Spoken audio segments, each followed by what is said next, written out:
Hello mga kasama! Welcome po ulit dito sa Raisin Eatery Kasarap Eating Challenge! Kaya lang po ngayon mga kasarap ang ating eating challenge po ay special edition. So maglalaban-laban po ngayon, kung napapansin nyo dito ay tigi-tigisang ulam, tigi-tigisang kanin, at saka tigi-tigisang sabaw. Ang maglalaban-laban po ngayon dito ay si Zoe, si Lita, tsaka si Lumen.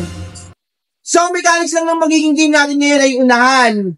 Bali, special edition lang po ito ng Raisin Eatery Kasarap Eating Challenge!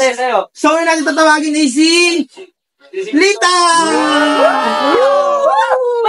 Bati ka muna! Bago natin malaman kung mananalo ka, opo na.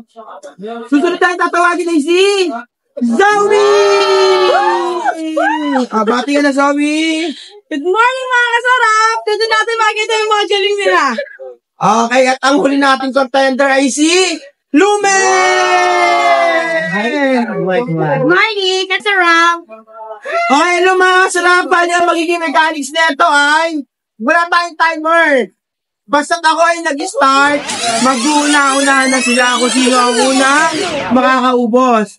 At ang unang makakaubos at mananalo sa challenge ay mananalo ng 500 pieces! Okay, so pag sinabi ko i-start, start tayo ha. Okay. 1,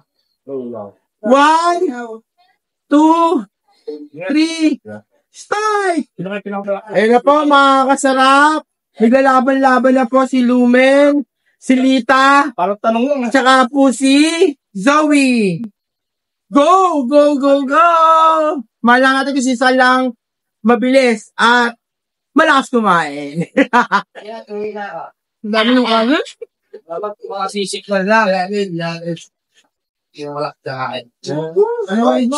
Wala siya kain siya.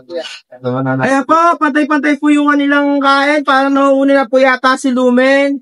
Ang guys na po mga kasarap sa Raisin Eatery Eating Challenge ay open pa rin po kami sa lahat ng gustong kumasa. Dito lang po yung located sa DRTIV Barangay Sapalok, San Rafael, Bulacan. Ganda yan, naglalagay ng kanin gusto kang bilo. Ayan po, nakikita nyo na po. Nagkakaayaan na po sila.